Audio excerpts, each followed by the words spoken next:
Annyeonghaseyo, Sampurasun. Ketemu lagi sama aku Dewi di Dewi Lestari. Hari ini aku mau bahas seputar kerja ke Korea lagi. Bahasan utamanya seputar statement-statement yang banyak dibicarakan sama pejuang Korea. Bahasannya kayak gini, ada yang bilang kalau mau proses kerja ke Korea itu yang penting lulus ujian IPS topiknya aja dulu. Urusan bisa bahasa Korea mah belakangan. Ini statementnya bener nggak sih? Ya memang ada benernya, tapi nggak sepenuhnya bener juga. Apalagi kalau kita ngelihat dari realitas sekarang yang mana untuk bisa dinyatakan lulus ujian IPS topik itu kamu harus mendapatkan nilai yang mendekati sempurna. Kayaknya statement ini udah mulai nggak relevan deh. Emang mau nggak mau kamu harus bisa belajar bahasa Koreanya seoptimal mungkin. Sampai kamu bisa menggunakan bahasa Korea itu bukan cuma sekedar untuk kepentingan ujian IPS topik aja, tapi lebih dari itu. Bisa digunakan dalam kegiatan sehari-hari kamu di Korea nantinya.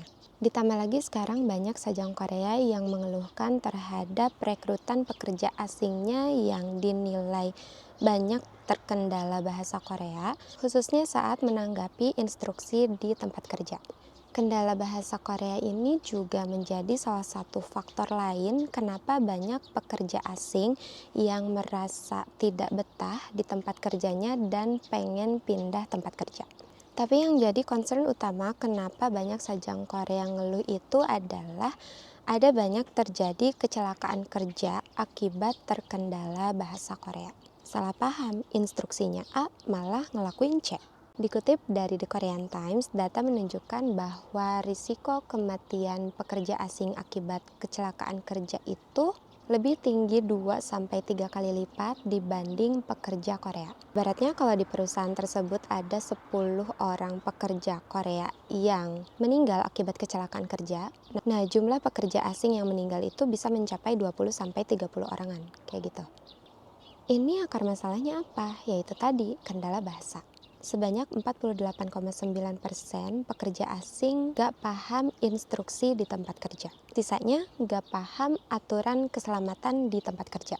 Nah, akibat dari keluhan para sajang ini, pemerintah Korea segera melakukan tindakan dengan cara memperketat seleksi pekerja asing yang akan kerja di Korea, dengan cara nilai KKM ujian IPS topiknya dinaikkan, soal tes kemampuannya dirubah menjadi lebih real seputar kerja dan keselamatan kerja, skill tesnya berubah lah.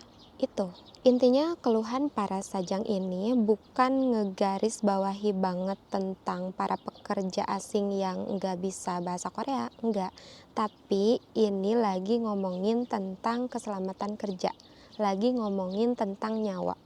So, kamu jangan heran lagi kenapa ya sekarang nilai KKM ujian IPS topik itu tinggi. Alasannya ya karena yang tadi aku udah jelasin. Sekarang setelah aku jelasin, menurut kamu statement belajar bahasa Koreanya belakangan itu masih relevan gak sih di tahun sekarang? Komen di bawah ya. Oke, videonya cukup sampai sini. Terima kasih sudah nonton video aku sampai akhir. Semoga video kali ini bermanfaat dan kamu sedikit ada pencerahan mengenai statement-statement yang banyak dibicarakan oleh pejuang Korea.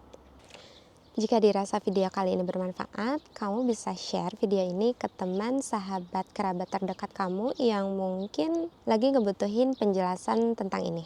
Oh iya, jangan lupa dukung terus channel YouTube aku dengan cara like, comment, subscribe supaya channel aku lebih berkembang dan aku lebih semangat lagi buat kontennya. Oke, bye!